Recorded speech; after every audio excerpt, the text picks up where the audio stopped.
नमस्कार दोस्तों, आप सभी का एनआर कोचिंग क्लासेज में स्वागत है। मैं नरेंद्र कुमार गस्वा आज आपके सामने टॉपिक लेकर आया हूँ लोक कला संस्कृति का।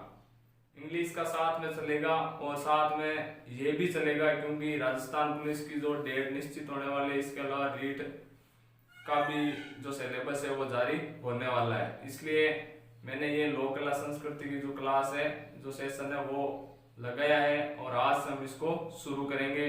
पीछे मैंने इस लोक देवता से रिलेटेड 3 वीडियोज अपलोड कर दिए थे, तो आज हम देखेंगे आर्ट एंड कल्चर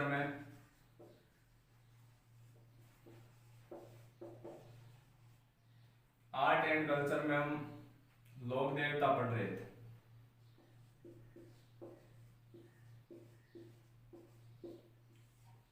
लोक देवता में आज हम पढ़ेंगे बाबा रामदेव जी।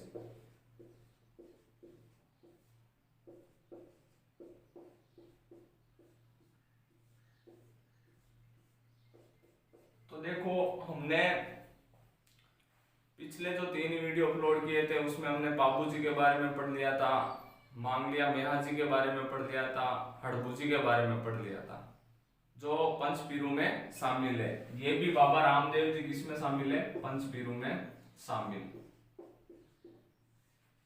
पंचपीरू में शामिल है।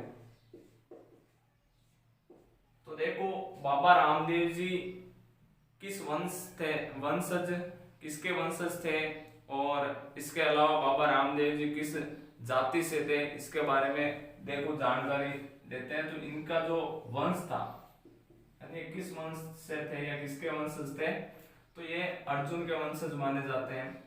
अर्जुन के वंशज। और इन्हें अवतार किसका माना जाता है? तो इन्हें अवतार माना जाता है कृष्ण का, यानी कृष्ण भगवान का इन्हें क्या माना जाता है? अवतार माना जाता है। तो 2 फैक्ट याद रखने हैं हमें। पहला फैक्ट है कि ये किस वंश से थे, तो अर्जुन के ये वंशज थे। अवतार किसके थे? तो ये कृष्ण के अवतार थे। अब इनके बारे में हम सामान्य जानकारी लेते हैं। तो इनके मतलब ये किस जाति से थे? तंवर जाति, यानी ये तंवर राजपूत थे, ध्यान रखना। इनका जो जन्म है वो 1405 ईस्वी में कहां पे होता है? तो देखो, इनका जन्म हुआ था 1405 ईस्वी में उडुक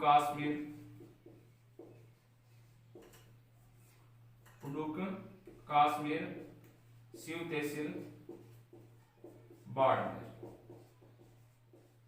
तो ये इनका बेसिक परिचय, बेसिक इंट्रोडक्शन है कि बाबा रामदेव जी एक लोक देवता है और ये किस में शामिल है?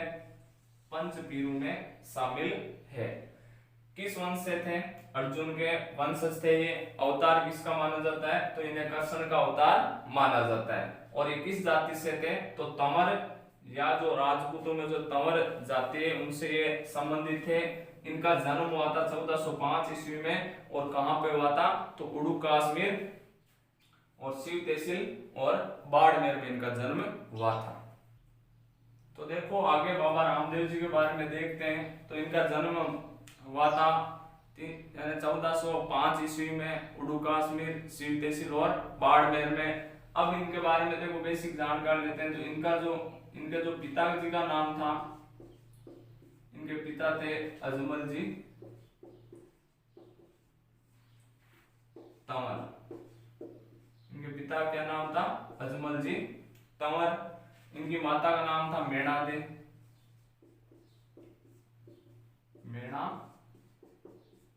दे, और इनकी पत्नी का नाम नेतल दे।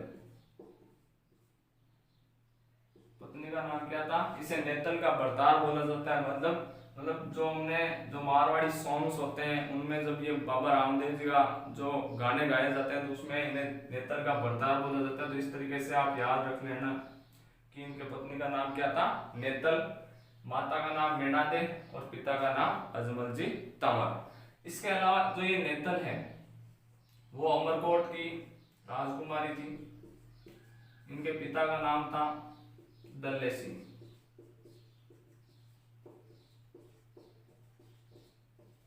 तो ये भी आप इंफॉर्मेशन ध्यान रखना कि जो बाबा रामदेव जी इनका जो ससुराल था वो अमरकोट जो वर्तमान में पाकिस्तान में वहां पे, और इनके जो ससुर का नाम था वो क्या था, दल्ले सिंह था। इसके अलावा इनकी जो बहन आती है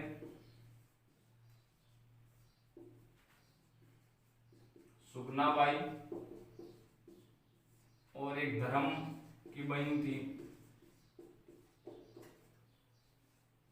जिसका नाम डालीबाई था। तो ये डालीबाई थी वो मेघवाल समाज से थी, ध्यान रखना भाई, किस समाज से, मेघवाल समाज से थी। और ये एक पेड़ के नीचे इन्हें मिली थी और इस कारण इनको डालीबाई कहा गया। और डालीबाई किस जाति से थी, मेघवाल जाति से थी। तो देखो, और सुगनाबाई का जो विवाह है वो आपके पुंगलगढ़ जो बीकानेर में पड़ता है वहां का शासक था विजय सिंह, इनके साथ में किया गया था। तो एक बार वापस देखो कि बाबा रामदेव जी के पिता का नाम अजमल जी तंवर था, माता का नाम मेणा दे, पत्नी का नाम नेतल दे था जो अमरकोट की रहने वाली है राजकुमारी थी, और इनके पिता का नाम दल्ले सिंह था। इसके अलावा इनकी जो बहनें आती हैं, बहनों में सुगनाबाई थी जो इनकी कुछ इतिहासकार इनको सगी बहन मानते हैं, तो कुछ इनको बाबा रामदेव जी के मतलब काकोसत है उनकी लड़की मानते हैं। और इसके अलावा जो धर्म की बहन थी जिसका नाम क्या था, डालीबाई, और डालीबाई मेघवाल समाज से थी। और जो सुगनाबाई है उनका विवाह किया गया था पुंगलगढ़ बीकानेर में पड़ता है, और वहां का शासक था उस समय का विजय सिंह। तो देखो आगे जानकारी लेते हैं बाबा रामदेव जी के बारे में। हमने बेसिक जानकारी ले ली थी, जैसे कि इनका जो जन्म है वो उड़ू कश्मीर में 1405 ईस्वी को हुआ था, जो शिव तहसील और बाड़मेर में पड़ता है। इनके पिताजी का नाम अजमल जी था, माताजी का नाम मेणा दे और पत्नी का नाम नेतल दे था। जो दल्ले सिंह अमरकोट का शासक था उनकी पुत्री थी। अब देखो बाबा रामदेव जी के गुरु का क्या नाम था। तो बाबा रामदेव जी के जो गुरु थे वो थे बालीनाथ। तो ये ध्यान रखना, हड़बुजी और जो पाबू जी थे वो मौसेरे भाई थे। तो हड़बुजी के गुरु का नाम भी बालीनाथ था, और जो रामदेव जी के गुरु है उनका नाम भी क्या था, बालीनाथ था। इसके अलावा बाबा रामदेव जी ने एक पंथ चलाया था, उस पंथ का नाम था कामड़िया। कौन सा पंथ चलाया था, उन्होंने कामड़िया पंथ चलाया था। अब बात आती है कि भाई जो कामड़िया पंथ है वो एक विशेष जाति के लिए नहीं था, बल्कि सभी जातियों का ये एक पंथ था। और इसमें जो शामिल हुई थी एक लोक देवी है जिनका नाम है आई माता, जिनका मंदिर कहां पे बना हुआ है, बिलाड़ा जोधपुर में।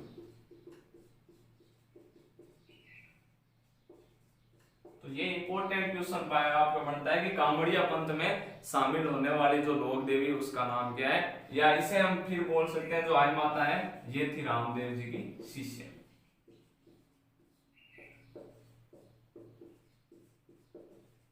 तो भाई ये इंपॉर्टेंट क्वेश्चन है कि रामदेव जी की शिष्या थी उसका क्या नाम था।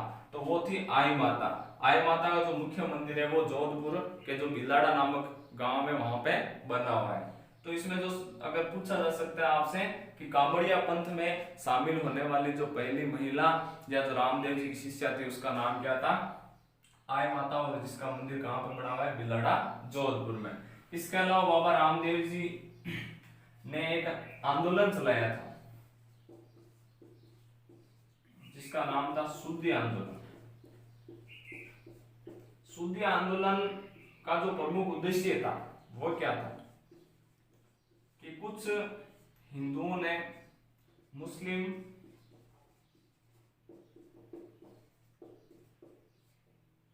हिंदुओं द्वारा मुस्लिम धर्म ग्रहण किया गया था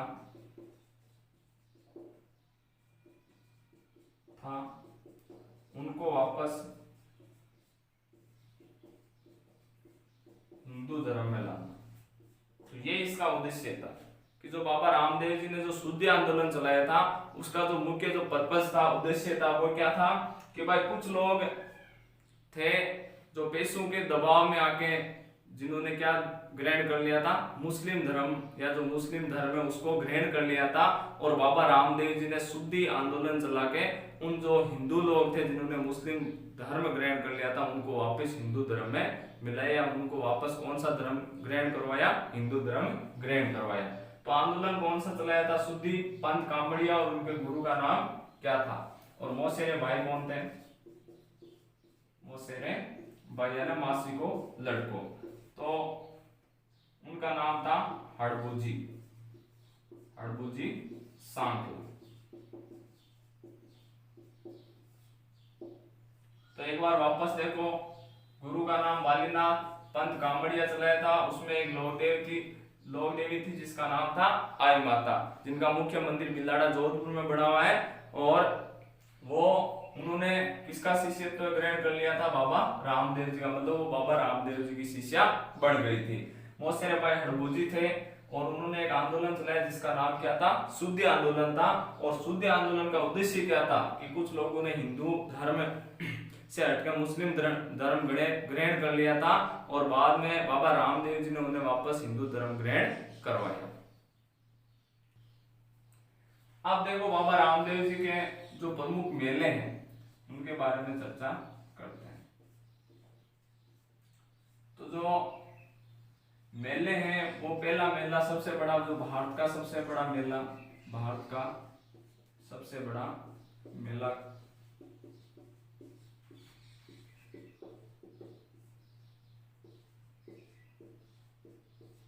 यह आपके कहां पे आयोजित होता है, तो ये रुड़ेचा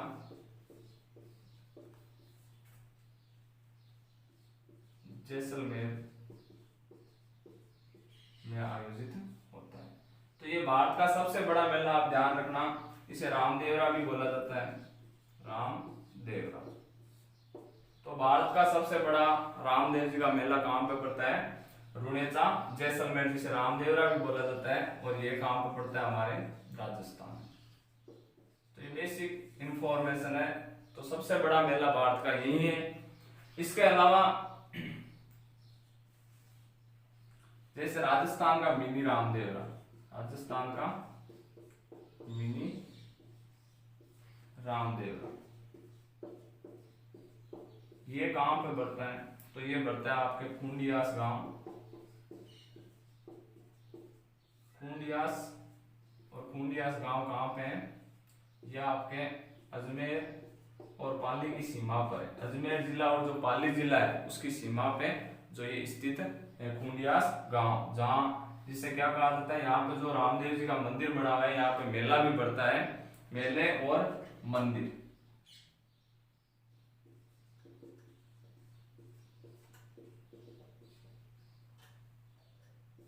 दोनों साथ में ले लेते हैं। तो देखो भारत का सबसे बड़ा मेला, और बात करें कि जो भारत में सबसे बड़ा जो रामदेव जी का मंदिर है वो भी कहां पे है, रुड़ेचा जैसलमेर या रामदेवरा इन्हें कहा जाता है, वहां पे है, जो किसमें पड़ता है, जैसलमेर जिला राजस्थान में। और राजस्थान का मिनी रामदेवरा, एक रामदेव जी का और मंदिर बना हुआ है राजस्थान में, जो खूंडियास गांव में बना हुआ है, जो कहां पे है, पाली और अजमेर की सीमा पर है। इसके अलावा जो तीसरा भारत का मिनी रामदेवरा, एक भारत में भी जो भारत का मिनी रामदेवरा माना जाता है वो कहां पे है, गुजरात में, यानी गुजरात राज्य में। तो ये जो मुख्य मेले और मंदिर है, पहला मंदिर रामदेवरा बोला जाता है। जो रुणेचा जैसलमेर में जो भारत का सबसे बड़ा है, और राजस्थान का मिनी रामदेवरा कहाँ पे है, वो है खूंडियास अजमेर या जो पाली जिले उनकी सीमा पर स्थित है। और जो भारत का मिनी रामदेवरा है वो कहाँ पे स्थित है, गुजरात में स्थित है। ये मुख्य मेले और मंदिर थे। इसके अलावा बाबा रामदेव जी के जो उपनाम है, इसे पीरों का पीर कहा जाता है, पीरों का पीर, या इसे रामा पीर भी बोला जाता है, रामा पीर। इसके अलावा ये इसका जो उपनाम है बाबा रामदेव जी के पीरों का पीर, या इसे बोला जाता है रामा पीर या रामसा पीर, यानी मुस्लिम जाति के लोग इन्हें क्या किस नाम से पुकारते हैं, रामसा पीर से। और लीले घोड़े वाला बाबा, लीले घोड़े वाला बाबा।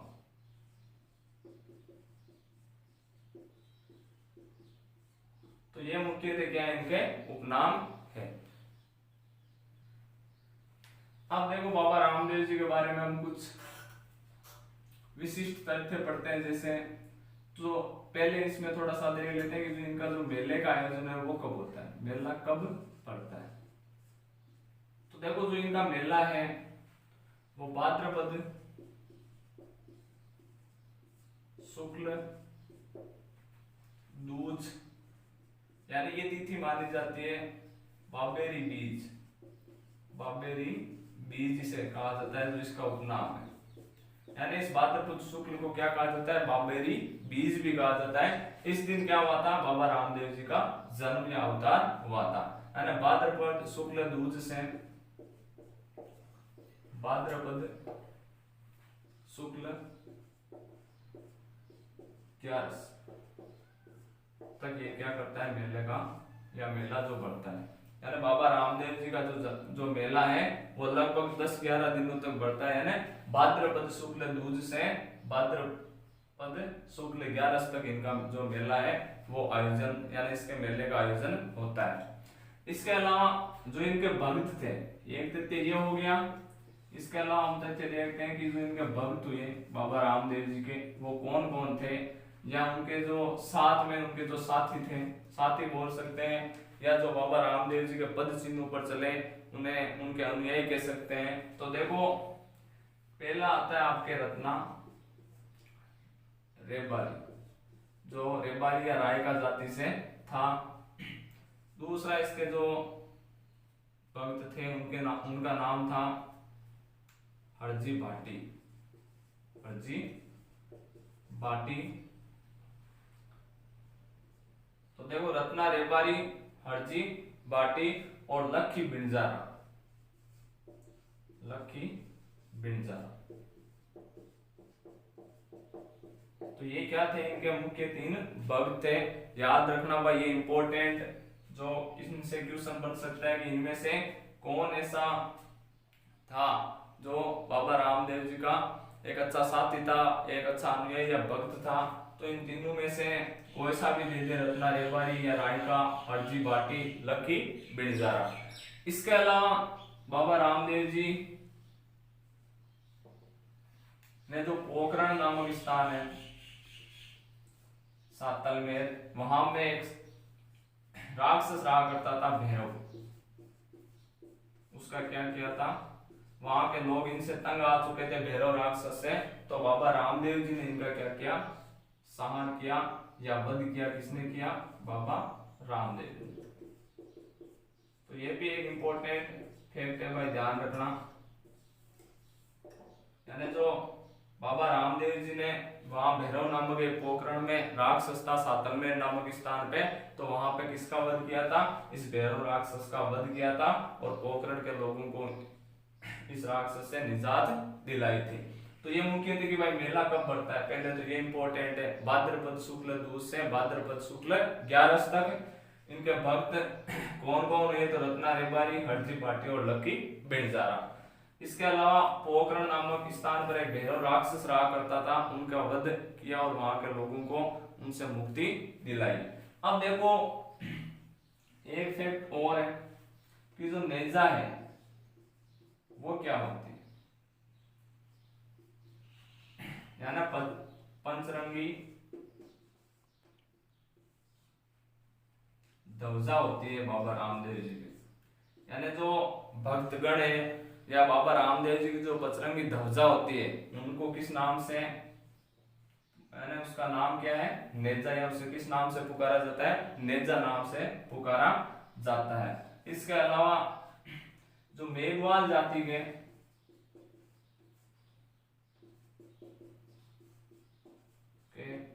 रामदेव जी के जो भक्त होते हैं,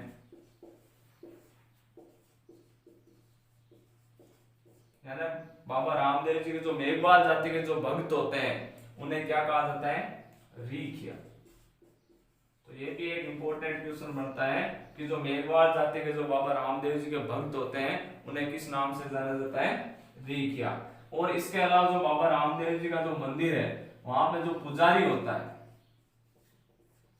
तो ये भी ध्यान रखना, पुजारी किस जाति का होता है, तंवर जाति का। तो ये इंपॉर्टेंट फैक्ट है कि उनके पुजारी किस जाति का होता है, तंवर जाति का होता है।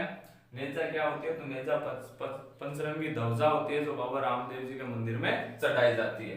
और इसके अलावा मेघवाल जाति के जो बाबा रामदेव जी के भक्त होते हैं उन्हें क्या कहा जाता है, रीखिया कहा जाता है। और एक इंपॉर्टेंट और फैक्ट है कि जो पैदल यात्री जाते हैं बाबा रामदेव जी के, तो जो बाबा रामदेव जी के जो पैदल यात्री जाते हैं या जो वहां पे पैदल यात्रा की जाती है तो उन्हें क्या कहा जाता है, जातरू कहा जाता है। तो ये इंपॉर्टेंट फैक्ट थे बाबा रामदेव जी के संबंध में। अब आगे देखो बाबा रामदेव जी की जो धर्म की बहन थी डालीबाई। तो देखो डालीबाई ने बाबा रामदेव जी से एक दिन पहले समाधि दी थी।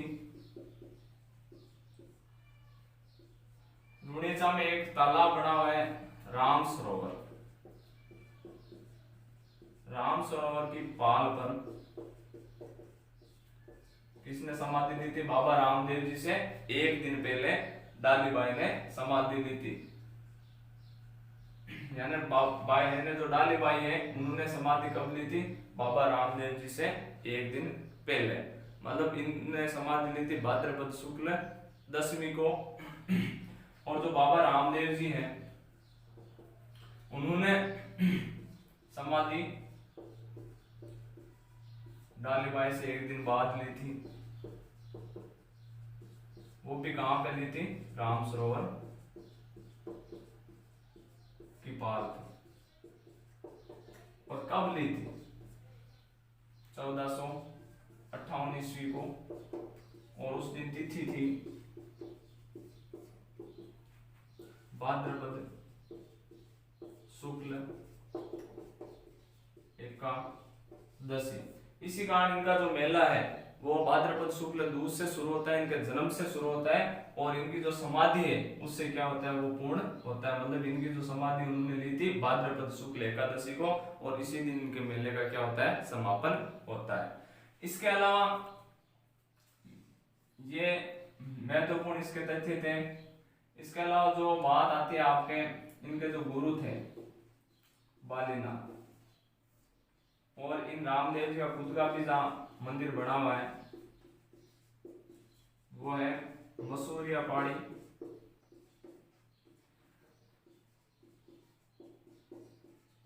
मसूरिया पहाड़ी जोधपुर।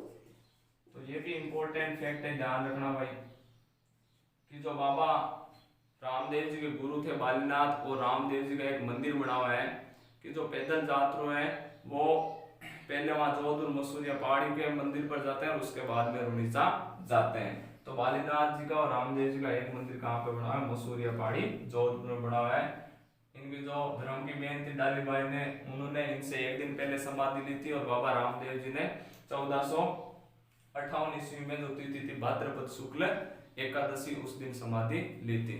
तो मैं आशा करता हूँ कि ऑल फ्रेंड्स आपको ये जो वीडियो है वो अच्छा लगा होगा और अच्छा लगेगा। और इसमें मैंने जो संपूर्ण जो जानकारी थी, इंफॉर्मेशन थी बाबा रामदेव जी की, वो बताई। और मैं आशा करता हूँ कि आप इसे ज़्यादा से ज़्यादा लाइक करेंगे, देखेंगे और शेयर भी करेंगे, ताकि जो मेरा है मनोबल है वो भी बढ़ता रहे। धन्यवाद।